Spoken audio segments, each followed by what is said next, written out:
hope you're having a great day today. Let's see, I think it's a good time to get started.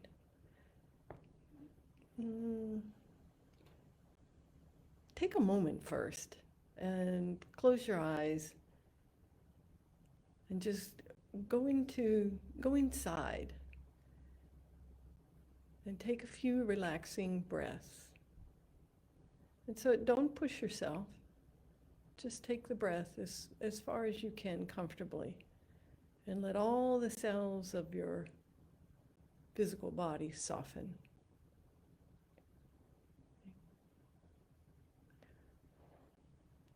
And then when you're ready, open the eyes.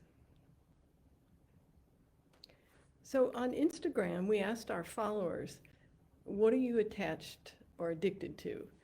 And so these are some of the responses that we got. Food, sugar, caffeine, snacking, social media, online shopping. That could be online shopping, it could be window shopping too in the old days. Binging on Netflix, smoking cannabis, exercise, accomplishment, and my phone. So those were the top hits. Some of the other ones that are a little harder to look at is sometimes being addicted to relationships or to people. Okay, so previously I talked about various practices of Ayurveda and yoga and how you can benefit from them. And so my point in this series is to help you shift your process of thinking about you in relation to your mind and to your life. So these are two big topics that we have today, non-attachment and addiction. So we'll just focus on the relationship between the two. So first, let's establish a working definition of non-attachment for today. So a lack of attachment to worldly goods, that's the most common dictionary definition. But this isn't what I'm talking about. From yoga, it's called vairagya, and it's truly an act of surrender or letting go. Letting go, for example, of the outcome of your actions and being open to observing and responding what life gives us.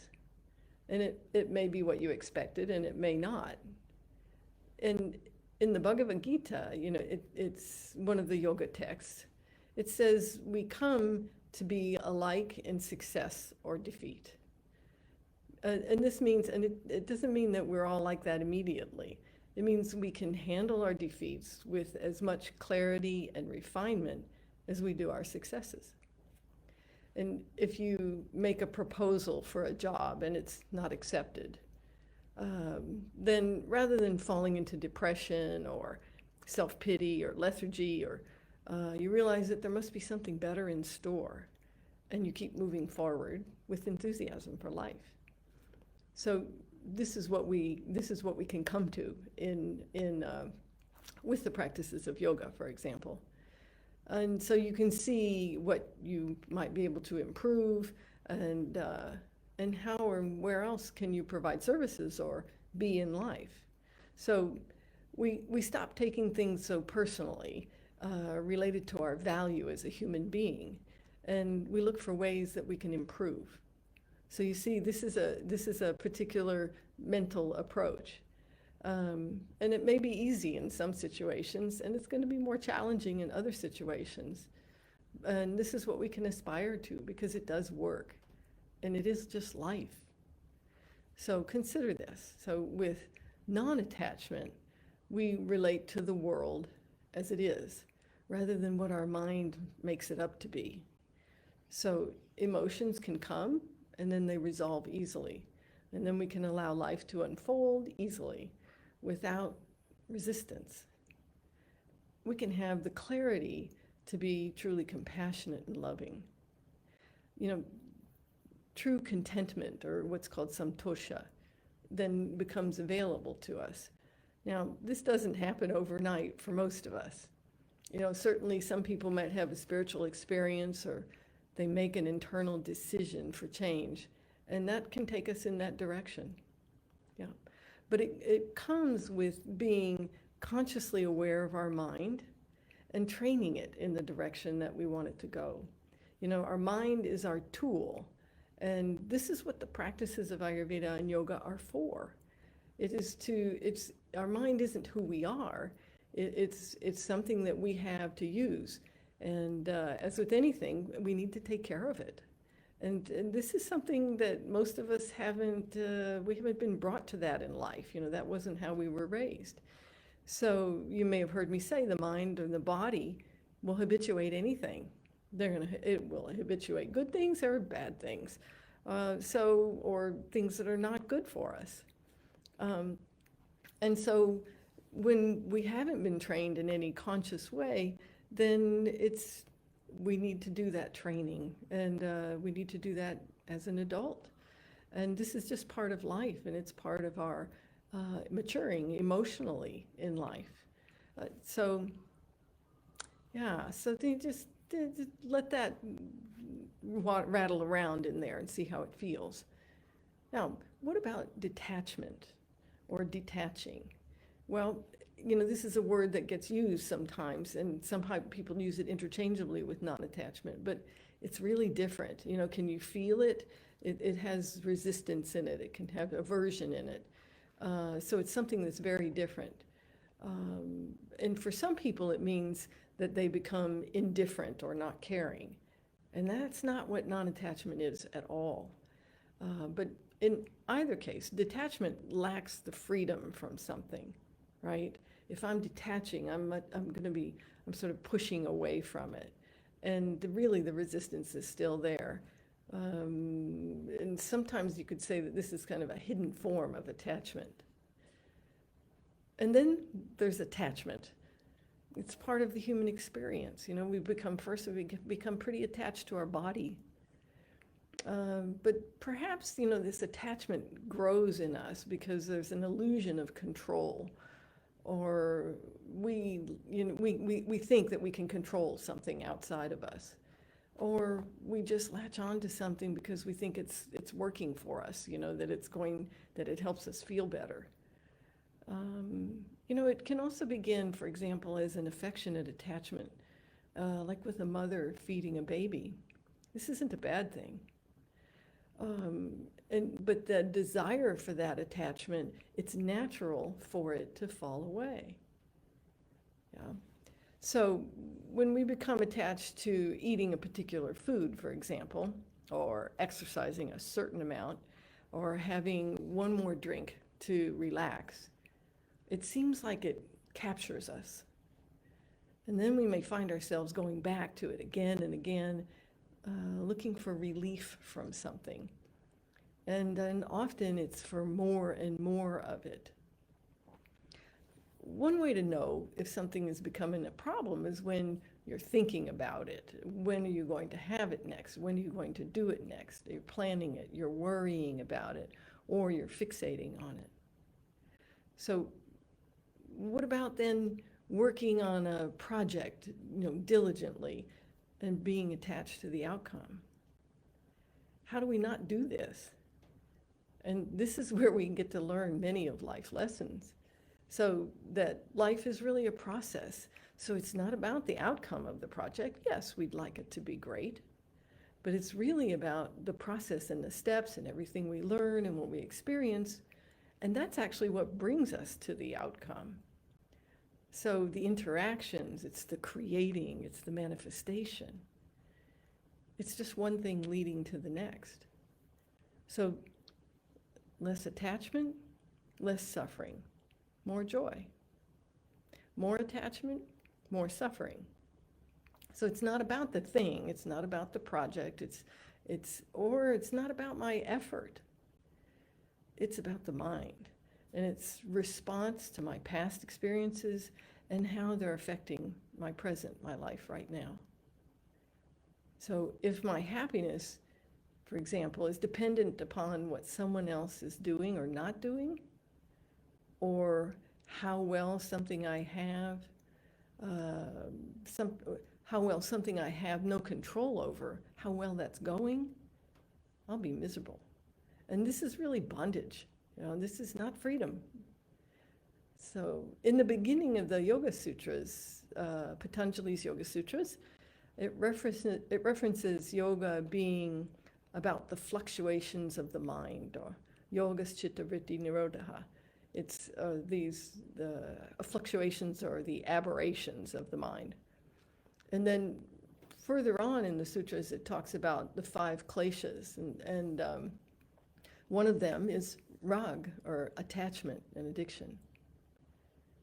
And it's some degree or combination of the earlier kleshas, which are illusion, avidya, and ahamkara, our ego.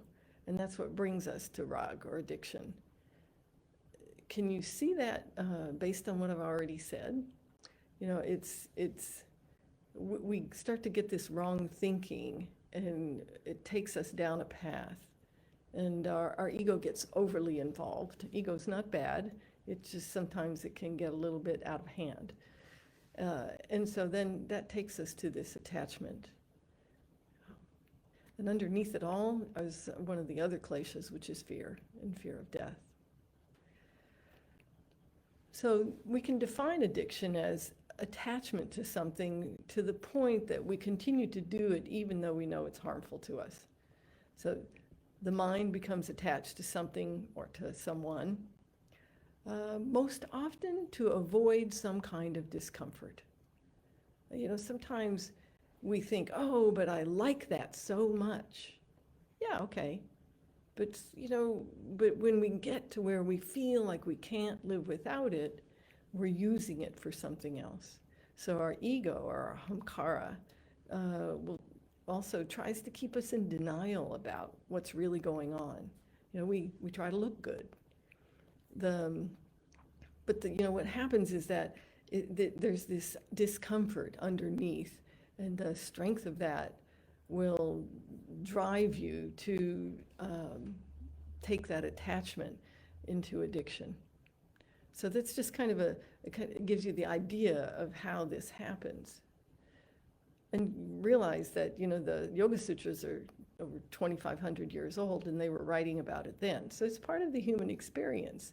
And so then it's a matter of how much, and am I willing to move toward a state of yoga and away from attachment and addiction. So perhaps for many of us, it's a continuum. I'm attached to something that brings me immediate pleasure, or it brings me relief. And then I learn, either intellectually or through my experience, that it's not good for me, and even fairly harmful, and that there are unpleasant consequences. And then I keep doing it anyway. So this is addiction. And typically it will progress, meaning the attachment gets stronger over time. Our 5 senses are something we talk about in Ayurveda that really we need to take care of them. This is one of the main things that we talk about in Ayurveda. And that because they can become attached to things that bring that immediate pleasure, because their job is to basically follow what the mind is where the mind is sending them. And the mind wants to get away from that discomfort, whatever it might be. And there might be layers of discomfort and layers of justification around it. So what we can begin to see is that the addiction may appear to be about food, or some action like being on social media, or another person, but really these are just the symptoms. So as with Ayurveda, we need to go to the root cause of the problem in order to really correct the situation. And this is as with any illness or disease. If we try to make it better on the surface, the problem still exists underneath, and then it will continue to brew until it pops up later. It'll pop up somewhere else, and either in the same way or in another form. And you see this really often with addiction. For example, You might take an alcohol addiction and take the alcohol away, which is great, but it'll often show up in food then, or relationships, or an obsession about work. So this underlying discomfort that I've mentioned a few times is really the root. Taking that apart and resolving it for ourselves is what's going to bring us to our true self, that's not clouded by the discomfort. And this is frequently it's incorrect beliefs about ourselves. I'm not good enough. Some kind of self-hatred on some level. Confusion from holding on to other people's views of life or of us. And energy, holding on to energy that's really not ours. And then there's other things too that can be the cause. And sometimes if we look at it, it might feel like it's insurmountable. The attachment can feel so strong that it just completely swallows us. But it's really all truly resolvable.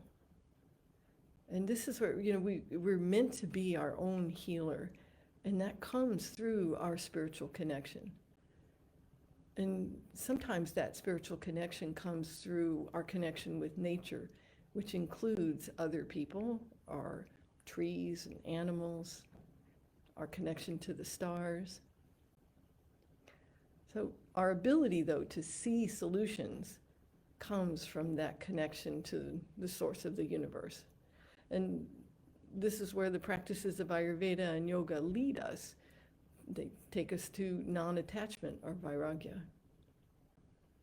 So when we have some sense of connection, then we can start to let go of those mental attachments to things on the outside of us, because we stop looking so much out there for our sense pleasures and for our getting relief from that discomfort, because we can have that relief from this discomfort from that connection inside. So we can all learn to cultivate our innermost connection, to learn to turn inward for answers and take support from the outside. I think it's part of the human condition these days that we're going to have to learn it. There might be a few people running around that it comes very naturally to. Yeah, there are people like that on the planet, but most of us are going to have to learn it. And we learn it, but then we have to practice. It's not just about learning it here in the head. And it takes practice, and it takes determination, and it takes commitment to keep turning inward for that connection, to connect with the God of your heart, rather than looking for the relief on the outside. And certainly we can, have a conversation with someone and they'll just say one thing that you've heard 100 times before, but this time you get some relief from it. That definitely happens. So I'm not saying it doesn't. It's just that that's all that did was remind us of what's inside. And when it does happen, we can learn to enjoy what's on the outside a whole lot more. And we can express who we truly are in life. So it's a process, just as life is a process, and it's a journey. And it can be a miserable journey, or it can be a joyful journey. And sometimes it happens really quickly, and sometimes it takes a long time. And each of us is individual in this. What I can say is that it's really the only place where real lasting happiness resides. So the thing to ask yourself is, would I rather be happy or feel right about things? It's interesting to see how we may honestly answer this question for ourselves. Most of us will say, oh, I want to be happy. And then we find ourselves defending things to feel right. And we can get very attached to our suffering and our discontent in life. We can get attached to, wanting to feel right about I'm no good. I used to think that my strong likes and dislikes meant that I was strong. And then I learned that strong likes and dislikes are really based in fear and spiritual disconnection. And so shaving the edges, the sharp edges off of that has brought me a lot of peace and a lot of joy and a lot more fun in life.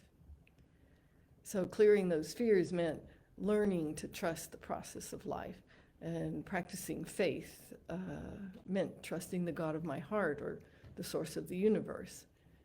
And perhaps it's through faith that we allow ourselves to develop trust. You know, it may seem nebulous, but it's something that requires our commitment, and it works. From my own experience and from working with others, I can say this. So choose to live in a way that values the eternal inner world part of us over the external physical world, and see what happens. You know, it's not because we're going to ignore the outer world, but when we do this, when we allow ourselves to have that basis and foundation inside of ourselves, then the external world will follow the beauty of the expression of that internal world. So every experience in life is an opportunity to release the attachments to the physical, and to have some reverence and respect for the eternal that's in all of us, in everything. And so for many people, as I mentioned, this is much more relatable in nature. And we can see the opportunities and have the freedom to choose. So this is the opposite of addiction and attachment. So just a few things to mention that can make all of this easier. And these are not things, I'm not suggesting, you know, sometimes it can happen at the snap of the fingers, and sometimes it takes a while, because it is about our mind. It is about the mind letting go. So the first one is to let go of resistance in all areas of life, whenever you have the opportunity. You know, sometimes resistance comes up because it's a change. That's okay. But then we let it go. So you want to embrace change on a moment-to-moment basis, and realize that, you know, there's something much bigger at work here for all of us, and that life is really meant to be a joyful journey. So learn to enjoy the transitions in life. I know a lot of us are going through some of those transitions right now. Ones we didn't expect, we weren't planning, but good can come from it. So keep looking in that direction. And the second one is to allow your relationships to evolve naturally. Share of yourself, and then let go to see the outcome. You know, the more attachment we have to somebody responding to us in a certain way, the more unhappy we're going to be. And then lastly, that our attitude is everything. Our attitude is what we're doing with our energy. So the less attached you are, the easier life becomes, and the more you can enjoy it and flow in it. Okay, I think that's enough to be said about it right now. So hopefully that gives you some things to work with. So we have some questions. I'd like to ask about recovering from an eating disorder. I have been really trying to begin on a yoga path to healing but I'm finding the eating rules to be triggering to my pretty severe anorexia and orthorexia, and then binging on foods that don't serve me. Okay. One of the things that's really helpful on the outside to help us shift our attitude is that when we have something we really want to let go of or get rid of, that we want to let go of, then don't call it my. So in other words, my diagnosis or my disease or my addiction. So I would call it the, and just see what happens, because that's a shift in our attitude. So that's a thing that actually can be quite helpful. And the other thing too, I'll speak to Ayurveda, I'm not other things, but there really aren't any rules. It all becomes about choices. See, if I look at things as just being rules, I'm trying to make somebody else responsible for it. And so then I need to come back to myself and say, okay, I need to be responsible for my choices, and that I understand whether maybe I've experienced it or not. Maybe it might be somebody's telling me, if you do this, you get this result. Well, most of us have to try it on and see, does it, I'm going to try this, and is it working? But where that avijja comes in is where we get the illusion that it is working when we're harming ourselves. So it's a process, and that's why actually later this year we have a program coming just on healing our relationship with food and focusing on that. But in the meantime, I would let go of that attitude of rules and realize that yes, when we get in addiction, we lose that power of choice. It seems like, but it's always there just a little bit. So a change of pattern. So you can see, say, can I look at this differently rather than being rules, and start there. Is it best to stop something cold turkey and never touch it again, or is it better to have a gradual approach and reduce it slowly? There are some things that might be a good idea to go slowly. There are, because of the reaction of the physical body. But remember, this is really about the mind. So yes, so some things might need to go slowly because of the body, and there's no reason to torture the body. But the body gets over these things actually quite quickly, and it's the mind that carries on with it. So it depends on what it is, and it depends on the individual too. Some people can just stop, but some drugs, sometimes alcohol, things like that. So we need to consider the body, and maybe the gradual approach is better. Yeah, but in either case, the key really is that I have to make that internal decision. It's not just, oh, my mind, I'm gonna do this. Yeah, it has to come down into the heart. Yeah. Okay, this is a question about food. I love strong tastes and flavoring, cheese, wine, salt, sweets, hot spicy foods. These foods seem to take over my ability to say no. I've read many books and listened to podcasts and attended yoga retreats and practiced meditation.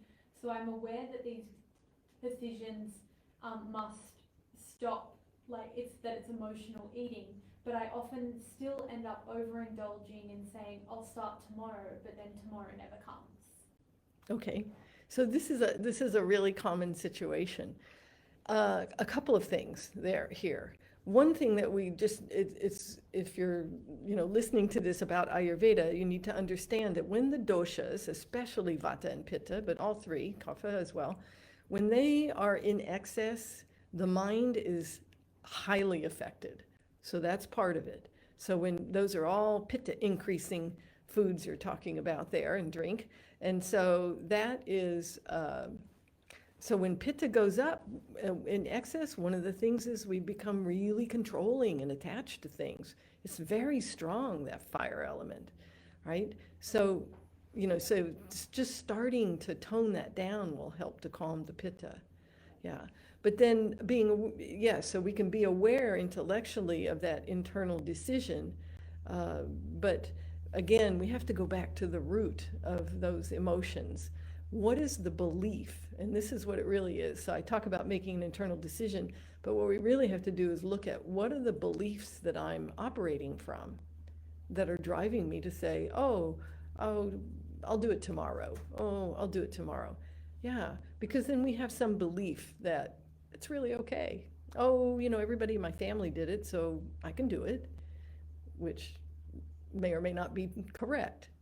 So we have to look at the beliefs, and then a belief really is just a decision that we make. It's something that sometimes they were given to us, and then sometimes we established it based on our experience, but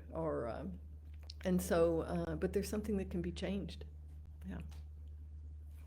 And our most popular responses were coffee and sugar and chocolate. So maybe we can talk a bit about caffeine and sugar. Okay. Yeah, there were quite a few of those. And I often talk about caffeine in any form, because caffeine aggravates both vata and pitta doshas. And when vata and pitta go out of balance, our mind becomes skewed. And the extent of that imbalance, the mind will become more skewed, meaning that it doesn't see things really clearly. That avidya, I mentioned, the illusion, kicks in. And so what I would say around those is that it's gotten very strong in culture to use these substances for all kinds of things, so that I can do too much and cover up my exhaustion, so that I can have a bowel movement. There's all kinds of reasons that we can justify it to ourselves. All of those are taking you in the direction of the disease process, if you're familiar with that from Ayurveda. Yeah, meaning it's dehydrating you, it's overstimulating the nervous system, which affects your mind. You can see it's really putting the connections together. Now, you can say, okay, well, that's nice, that appeals to my intellect, and now what am I going to do? And so then it really depends on the individual, but definitely calming dosha and taking care of Agni. So for example, if your Agni is weak and not operating in a balanced manner, then you tend to feel more tired, and then your elimination gets affected, and so that'll make you want to have some caffeine. So, and then the other thing, so these are things, so that it needs to be a holistic approach, really, to have it work. And the other thing is that a lot of people they assign a lot of meaning to the ritual around coffee. Well, you can have a ritual around anything. So you can make it a nice herbal tea. You could make it some rooibos with ginger and a little milk and honey. There's all kinds of things that you can do. So just remember that we're creating that.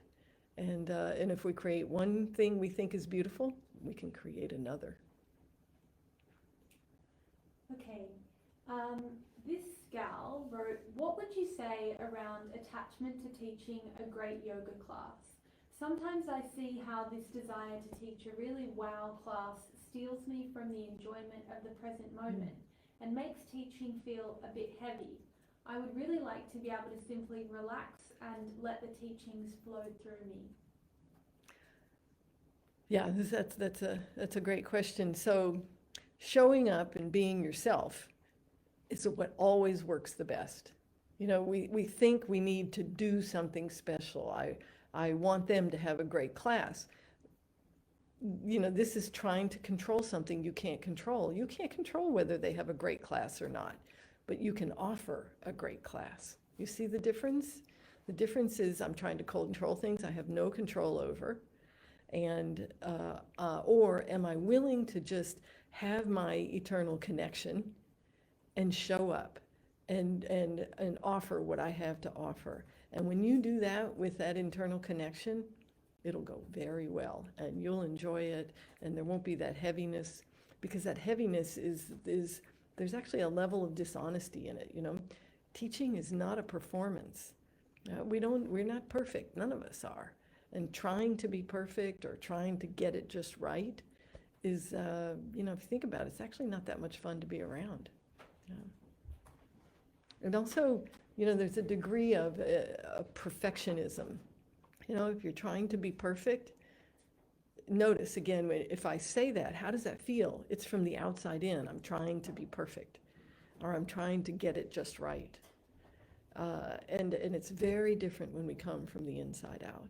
Life is so much different and so much better. And so it takes practice, yeah. Okay, someone wrote in and said how to help someone off opioids even after they have tried many times in a detox center. And then someone else just wrote, how do you feel about AA? So I don't know if you want to look at this together or separate. Okay, great. How do we help someone off of opioids? Well, helping that, especially if somebody who's really acquainted with that process of attempting to stop, the things that I would say would be, and this is something that a lot of people with drugs and alcohol especially don't pay enough attention to. Sometimes they say, oh, well, I need to have more food, or I need to have these other caffeine and all that. Okay, yeah, but eventually you're going to get to what is really at the root of all of it. So with the opioids, though, I would suggest that you do as much as possible to calm dosha and take care of Agni in that process, and that supports some of the shift in the mind. It's probably one of the hardest things on the planet to change, but it's not impossible. I know people who have done it. And the question came in about how do I feel about AA, and how I feel about the 12 steps of AA, that it's also applied in many other contexts, meaning for drug addiction and sex addiction and debting and codependency, because really codependency is at the root of all of it. So how I feel about it is that I understand it thoroughly, and that it is really about spiritual connection. And so would it be supportive in what I'm talking about? Absolutely, yes. Yeah. It gives you an opportunity in contemporary language to walk through what yoga attempts to offer. But what the 12 steps do is that they put it into language and to steps that we in our current lifetimes can understand. And but that process is about coming home to yourself and your heart. And so I would suggest it highly for any addictions. And the part of us that usually fights those kinds of things is, the part that's fighting it. It's the ahamkara, it's the ego. So if you got a little bit of what I said about that process in the kleshas, we can undo that. And that's what the 12 steps help you do. Okay. Does asana help us to overcome attachment and addiction?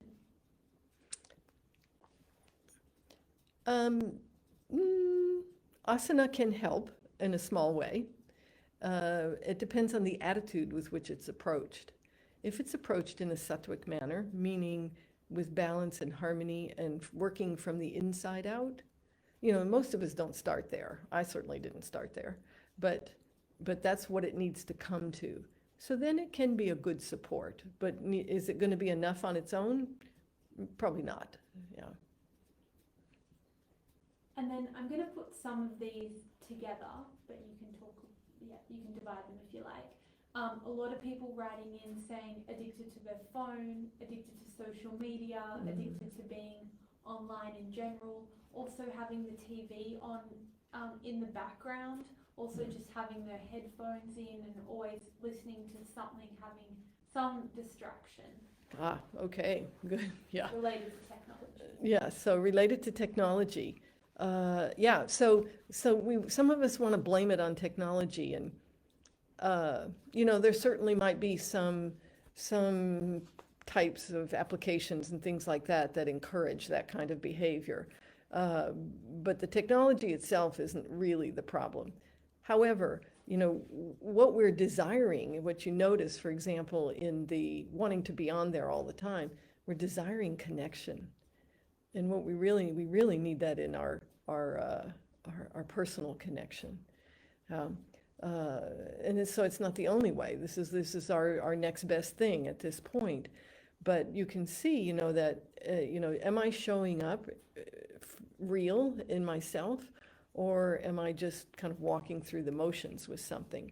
And if I'm doing that, then all I'm doing is playing out the addiction that I might have on the somewhere else, and I'm just doing it on the phone, or I'm doing it on the computer. So what I'd suggest, though, is that, yeah, this is something that you need to put some guidelines around, and then you need to involve yourself in other things, in things that connect you to nature, things that connect you to yourself, to your higher self. And so that's what it suggests, is that I have some discomfort somewhere. Like I was saying, it really comes back to that same theme about how do I come back to my higher self. And it's not about, doing yoga practices perfectly. It's about becoming willing to surrender to maybe life is a little different than I thought it was. Yeah. Or maybe it's that when I was a child, there were some real difficulties. I don't need to hold on to those difficulties, but from those difficulties, I made decisions about how life is and established beliefs, and they may not be correct. Often they're not. I guess if I look at myself, I can say that, I made a lot of decisions, especially when I was about 8 years old and then again at 11 years old. Difficult things that I didn't understand how to handle, and at that point I wasn't getting any guidance on it. And I made a bunch of decisions, and so it took, 25 to 35 or 40 years to correct those beliefs. And when I did, life changed. So you don't have to wait that long. Okay, two questions that I've put together. One person saying, I'm attached to my human form, feeling that life is so short. And someone else wrote in saying, I'm attached to my child, my home, and my values. They give my life meaning, but I also have fear of losing them. So being attached to things that we're naturally attached to. Yeah, so it's part of the human condition, but also we have to really recognize, especially being attached to children. It isn't, when there's a natural attachment of a mother to a child, right? The child came out of you, and that. But as life goes on, as they start growing up, that's when we have to start loosening that attachment and letting go so that they can have their life experience rather than them living for your fear of what is going to happen to them or not, right? And so part of that is, the last klesha is the fear of death. But I often think of it as the fear of living life. We need to just go into life.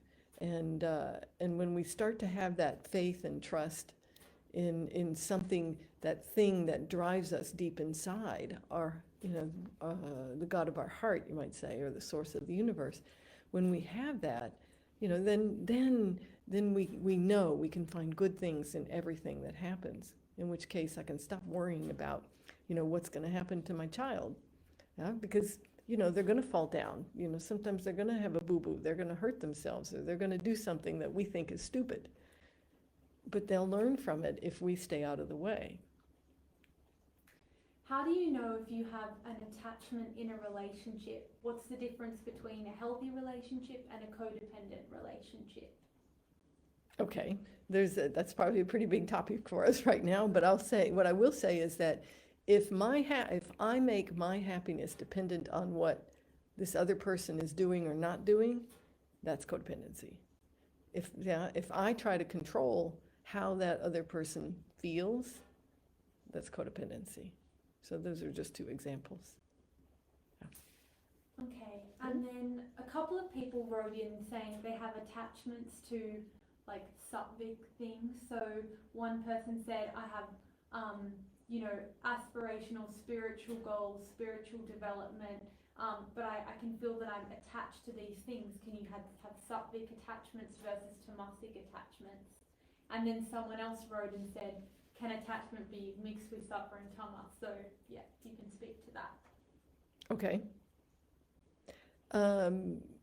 Yeah, we can get attached to sattvic things for sure. Yeah, and but usually what we find is that too much attachment to that, and quickly you'll start sinking into rajas and tamas. So meaning we start getting off track. Yeah. The big thing is that when the attachments come up, is that you see it. See, we're all going to have them. Meaning it's going to happen. Then it's a matter of how long are you going to hang on to it, right? So I can feel an attachment to a certain thing. I'll give you an example of myself. I like being at home. I don't mind traveling. I went traveling to Australia in March, and I'm still here. And believe me, that was not part of my plan. Has it made me see my attachment to home, my attachment to my dog? Yes, it has. And so I've been through a little bit of suffering in that, and I'm on the other side of the suffering part of it now, and feeling a little more freedom from it. and really just keeping my thinking, in bigger ways and doing the best that I can with the situation, and it's working all right. Yeah, and it will resolve in one way or another, and I'll get to be at my home again at some point. So you see, we all go through it. It's really just a matter of how quickly we're going to let go. And the other thing too is that, when sometimes, you'll hear people say, and myself, my own experience too, is that, when you get presented with something that says, oh, maybe you're not going to live too much longer. It's sometimes very, very helpful, because it helps us to see, I need to live right now, today, and enjoy exactly what I'm doing, and make the best of whatever it is. And so when we do that, then our mind doesn't have the opportunity to go off and start worrying about what hasn't happened. Okay, 2 more questions that Okay. I'm going to put together. Okay. Gone over. There were so many good ones. Someone wrote in asking about nervous tics, such as pinching my arms and scratching my hairline. And then someone else wrote in, do you have any helpful tips on dealing with children with OCD and severe addictions? Mm-hmm. Okay. Well, one of the things that we can say is that in all those cases, vata dosha is aggravated. So anything if it's yourself or someone that your child are working with, and that anything you can do to help calm that vata and help them understand that, as much as possible, that some freedom from it can come with calming the dosha down and taking care of Agni. So, I've never seen children, with OCD problems, and that they're all highly, highly vata provoked, most of them having been born that way, and for various reasons. But so that's the things I would do. I've heard, I'm not well informed, but I've heard that, for example, a lot of times things that'll be recommended to children to sort of help them deal with those feelings are exactly the things that are making it happen more, meaning they would be things that aggravate vata instead of calm it. And so that's what I would be taking a look at, and then being as gentle as possible. Yeah, so definitely minimizing screen time, and certain foods for sure. These are all things that make a big, big difference. So. And the last question is, how can we begin to mentally build faith? Yeah, it takes practice. It takes practice. I would have described myself as someone, do I have a strong faith? I have a strong faith. But when I was presented with this challenge over the past few months, did it get challenged? Yes, it did. Right? My mind took over. It wanted to be in control, and I got angry. I was angry at governments and politicians and things like that.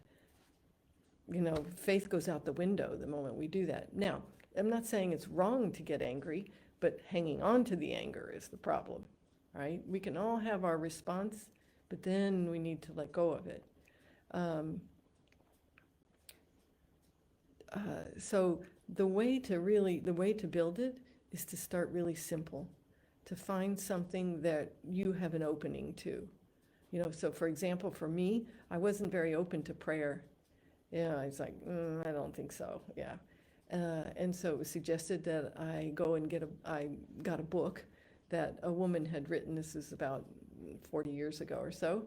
And it was about how women all over the world practice prayer.